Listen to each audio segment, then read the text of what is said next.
For songwriters and composers, there is arguably one piece of theory that matters more than all the rest. In short, this concept is the key to unlocking all of the more advanced concepts that we as songwriters want to explore. Unfortunately, a lot of people give up on music theory because they find it frustrating and difficult to grasp. Fortunately, this concept I'm going to show you today is easy to understand and can be broken down into two simple formulas. So in this video, I'm going to lay out these two simple formulas, show you how important they are to unlocking more advanced concepts, and I'm also going to show you some really practical songwriting applications.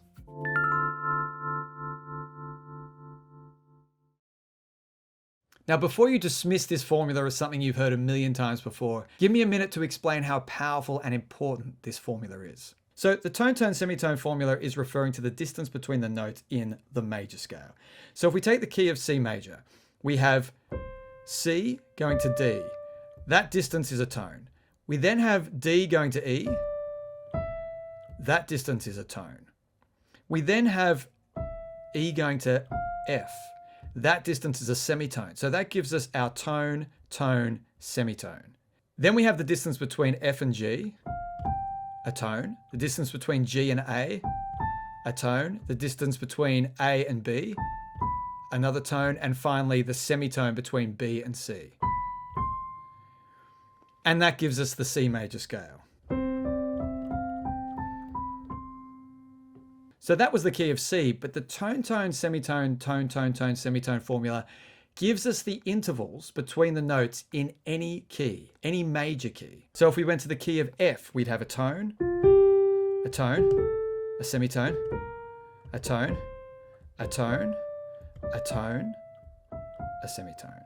I've created a free PDF laying out these two formulas and showing applications in all 12 keys. And this document may help to guide you through these concepts as you watch this video. So if you're interested, check out the link below. Now, don't be fooled by the simplicity of this idea. The implications of knowing this formula and knowing it well are huge. Firstly, whatever key we're writing in, if we're writing in a major key, we now know what the names of the notes are. Secondly, this helps us make sense of what's referred to as enharmonic spelling, where the same note can have two different names. For example, in the key of F, we have this B flat here. Now, the B flat could also be referred to as an A sharp. But in the key of F, it's referred to as B flat for a very important reason. When we look at the scale degrees, we have F, G, A, and then B flat.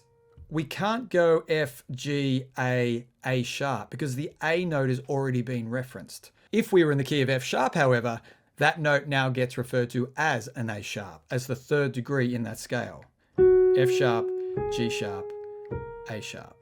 Now, some people use the circle of fourths or fifths to get the same kind of information, but thinking about the scale or the key that you're writing in as being an arrangement of these intervals is really helpful when you're trying to apply this theory to songwriting. And one of the big parts of our music education is training our ear to identify the distances between these intervals.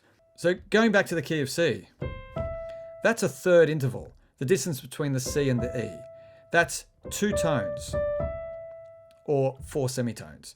The distance between this C and the E flat, that's a minor third. And the distance between those two notes has a particular sound. The major third is obviously bright and warm. The minor third is darker. So understanding this arrangement of tones and semitones also allows us to start encoding the sound of the distances between these intervals. It also unlocks the concept of stable and unstable notes within a scale. So in any major scale, we have those 7 degrees. 1, 2, 3, 4, 5, 6, 7, and back to the octave. Interestingly, within that scale, there are varying degrees of instability and stability. So the 1 is the most stable note. The 5 is the second most stable note. And the 3 is the third most stable note. And if we were playing a C major chord, we would hear those all together. That means that the 2, the 4, the 6, and the 7 are unstable relative to the 1, the 3, and the 5. And what's interesting is that in this arrangement of tones and semitones, these unstable notes have tendencies to either rise or fall. So if we listen to this 2, relative to the C bass note, you can hear that it either wants to fall down to the 1 or rise up to the 3. And this reveals something really powerful about how we construct melodies as songwriters, because we're often looking for chances to create tension and then release that tension. So starting a melody note on the 2 is unresolved, it's tense, but it can be easily resolved by going either down to the 1 or up to the 3. If we look at the next unstable note, which is the 4, it really wants to fall to the 3. Unstable, resolved, down to the 3. The 6 wants to fall to the 5. And the 7 wants to rise to the octave. So not only does the tone-tone semitone formula give us the arrangement of intervals within a major key, it also gives us the stable and unstable note options when constructing a melody. And knowing this allows us to then construct our melodies with a nice blend of unstable and stable notes.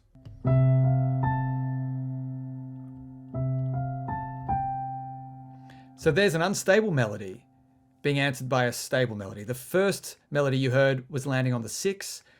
The second one resolved down to the 5. We can do it again here.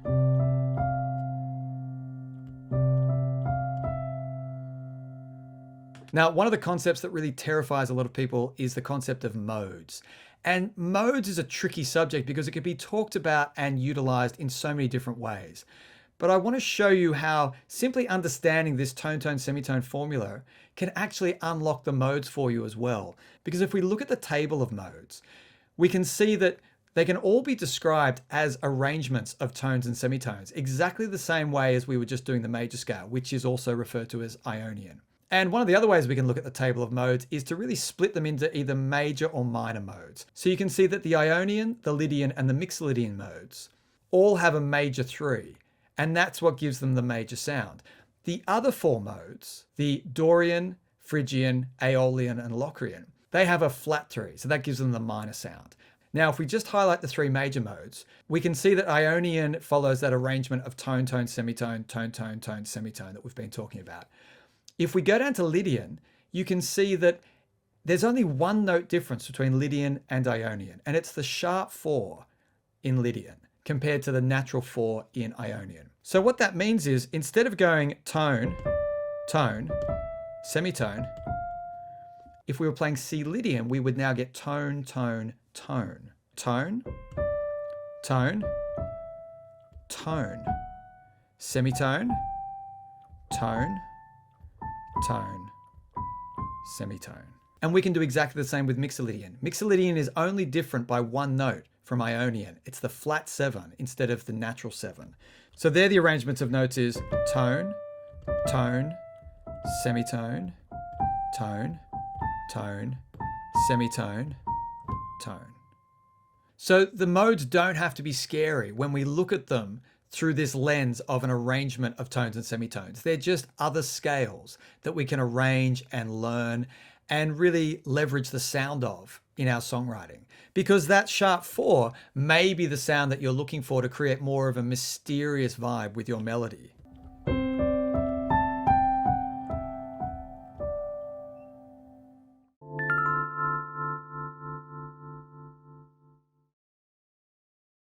So the tone-tone semitone formula really gives us the notes in a key. This second formula builds on that first formula and lets us know what chords are in the key. Because if we know what notes are in the key, simply applying this second formula will automatically give us the chords that are diatonic to that key. So in the key of C, we have the C major, D minor, E minor, F major, G major, A minor, B diminished, and back to C major. And again, the beauty of this formula is that it is transferable to all 12 keys. It doesn't change. And so whatever key you're writing in, laying out the chords in that key is really simple if you simply write them down as major, minor, minor, major, major, minor, diminished, back to the major. And If I demonstrate on guitar, where I'm far more comfortable with chords, this allows us to really move around in lots of different keys when we're writing songs. So in the key of E, there's my home chord, there's my 2 chord, there's my 3 chord, 4 chord, 5 chord, 6 chord, 7 chord, back to 1. It's exactly the same formula, the same arrangement if I move up to the key of G. 1 chord, 2 chord, 3 chord, 4 chord, 5 chord, 6 chord, 7 chord, back home. And seeing this second formula laid out also gives us access to a really important chordal system in songwriting, which is the number system. The 1, the 4, and the 5 are usually denoted with capital Roman numerals because they're major. The 2, the 3, and the 6 are minor chords, and therefore they get the small Roman numerals, and the diminished also gets the small Roman numeral. And this formula also gives us access to chord extensions. Once we can see the chords laid out in this way, we can then add 7th notes. We can add 9s, 11s. So if we're in the key of C, the chords in the key of C are C, D minor, E minor, F, G, A minor, B diminished, back to C. Turning those into 7th chords, we get C major 7, D minor 7, E minor 7, F major 7, G dominant, A minor 7, B half diminished, and back to C major 7. These sounds and these concepts are really opened up to us once we build on the foundations of these 2 formulas.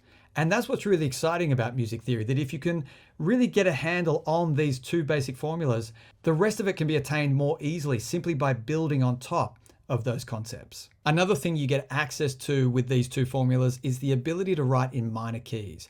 Because we've looked at the arrangement of the tones and the semitones in a major key. What happens if we want to write in a minor key? Well, it turns out that every key has a major and a relative minor. That chord in the 6th position is always referred to as the relative minor. To write in that key, we can simply take the same chords as we're hearing in, for example, C major, and now rearrange them with A minor at the beginning.